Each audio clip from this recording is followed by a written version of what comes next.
Andrew had a great point that he shared with me recently, which sort of changed my perspective around success a little bit.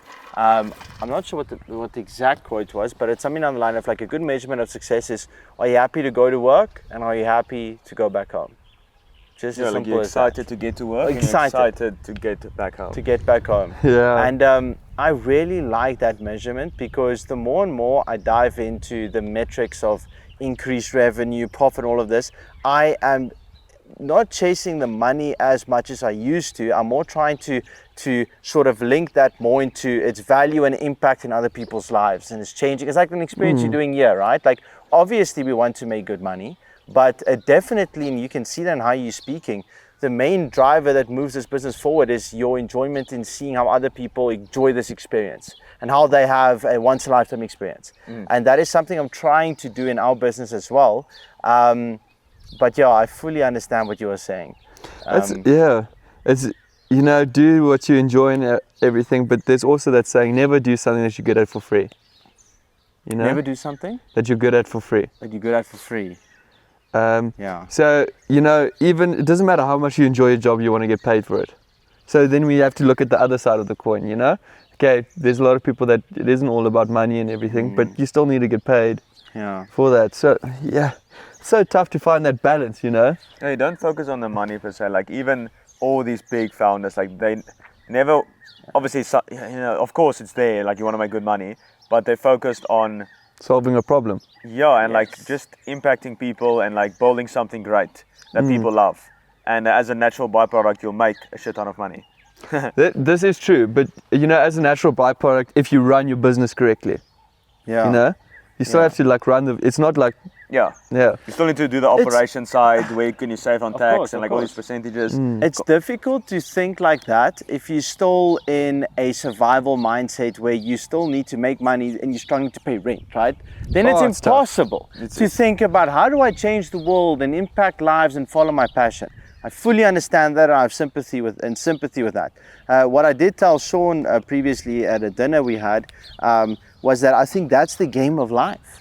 I think that's what makes it fun, is to try and figure out how do you play this game that you can make enough money, that you can do the things you want to do and still find a balance that you somehow enjoy what you're doing, right? It's like you just said, you can potentially follow a different career and make more money, but do you want to do that? Well, maybe not. Maybe I really enjoy working with my dogs all the time and riding my horse. Like that seems like a hell of a life. And also, to be fair, it's like easy for me to say I would have made more money doing something else, but how do I know? How do I know what I'm going to make here in 5 years' time? How do I know?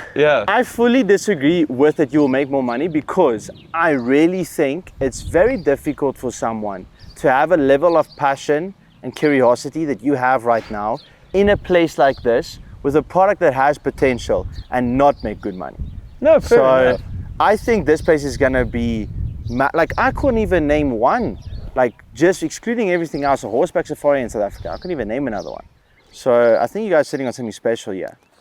No, it is, and it is already very successful. I mean, the amount of clients that come in and out, client base till May, you just always think about it's really fun job, but it's all consuming. The entertainment of clients in the evening. So sitting with dinner, just saying, like, I think what differentiates me from other places you go on holiday, I sit with you and I think, what would Andrew and Quentin like to do tomorrow? Hey, did you enjoy the horseback safari side of it more? Do you want to look at going hunting?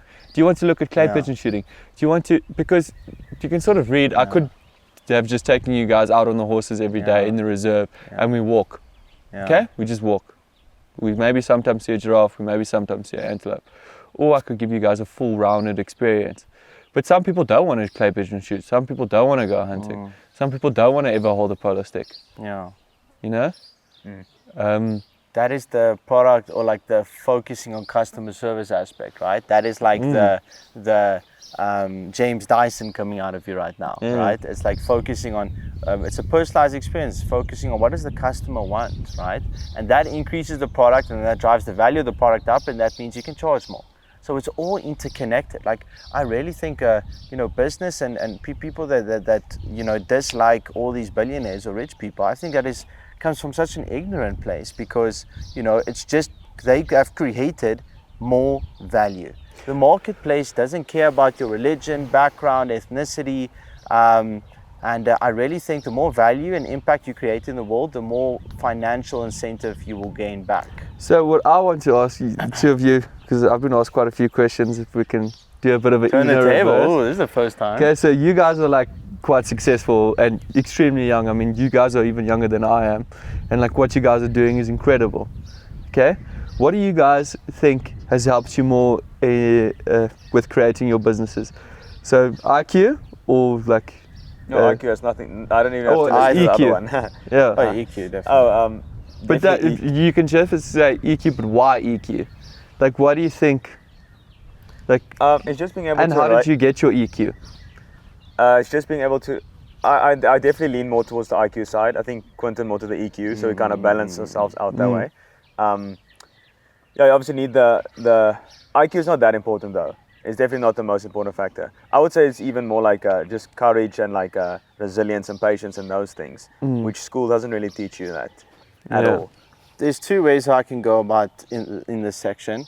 I might remind me to come back to the EQ part, but like, you know, I really think everyone says they want to be part of the 1%. I think it's very easy to be part of the 1%. You just need to really stick with one thing for longer than 6 months, and you tend to end up in a place where, you know, because 99% of people just can't stick or back themselves long enough. There's a lot of fear and doubt, and so if you can just remove fear and doubt and just brute force yourself into like your dream or your goals, like you will potentially make it, right? And but now becoming part of the 1% of the 1%, and that's a different ballgame, because now everyone is willing to die for it, right? Everyone is willing to do the thing until it just like they either die trying or they make it work, and then it's a different ballgame, right? Then you need to focus on more IQ level stuff, right? Like systems, like all this little nitty gritty stuff. But the 80-20 of all this stuff is you need to realize you are working with people. People, no matter what, a business, like when I started with business, I always thought like, this is so weird, like arbitrary thing. How am I gonna invoice it in such a? But then I realized like I have something someone else wants. He's willing to give me money for that thing, and he really values this thing, and it solves a problem of his, right? And this is a person I'm solving a problem to, and so I really like catering to the experience because that adds value to the product, and Andre likes building the product to make sure that thing is valuable. So I think that's where we work well together. I don't know if that answers your question. No, very true. And you know, I love how you two speak about how you work together. I mean, that makes me think about how people in my team work together as well. I mean, I'm always been bigger picture. How will we get to the end point? Look about the 4 or 5 big steps. And you guys know Sean, he's about, okay, what is all the micro steps into that scenario? And I'm always just thinking about, okay, so if we need to be successful, we need to end up there. And he's always thinking about what are the small steps we need to get into there. You need both. In your bigger picture, yeah. That's also the same as Andre's very big picture. Like I think we both have skills that like intertwine, of course. But there's definitely certain, like I always joke around and I say he's going to be the reason why we're rich, and I'm going to be the reason why we won't go to jail. Like he's very delusional optimist, balls to the wall, just like we're going to do this or die trying. And I'm a little bit more on the like, you know what, but this thing can sort of fail. So let's try and figure out how the fuck do we actually really do this thing. Like let's really, you know. And I really think that working with, like, team is everything. Team is absolutely everything. The people you work with, your business partner, people you surround yourself with. I mean, that's why essentially we built our community. But even, you know, without the community, like why we joined mentorships, why we join networking groups, why we love doing stuff like this is because you get to meet high level people. Why we started the podcast. I love interviewing people like you. So, you know what I love to think about, okay? So you're talking about the reason not going to jail, okay?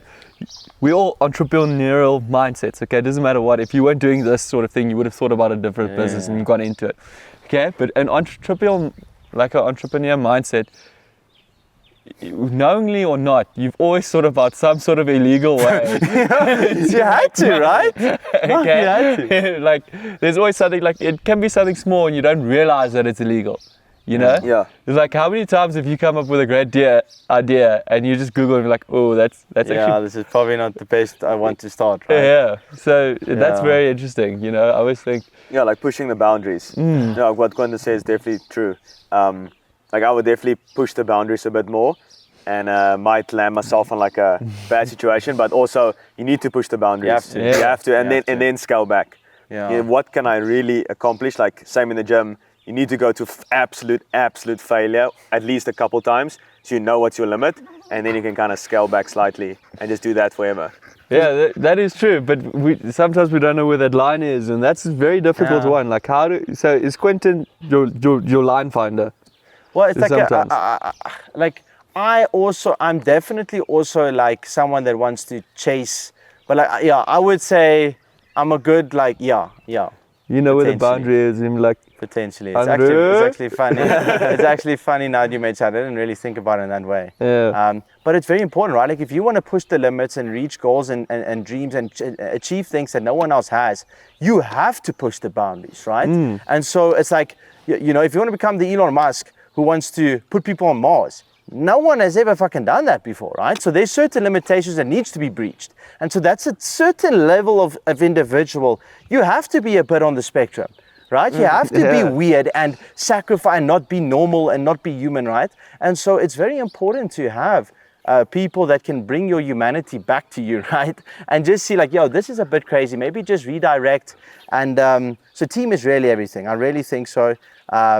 Once again, coming back to, I like referencing just the Iman event because like he is fairly up there in our industry, and also he says team is everything, right? Like you only have a certain amount of hours a day, but if you can get 10 other people that operate on a similar level than you, also giving their 10 hours to the business, well, you've just more than 10x'd your business output, right? yeah, 80% of 10 people is better than 100% of one. Yeah, oh, fuck, 100%, right?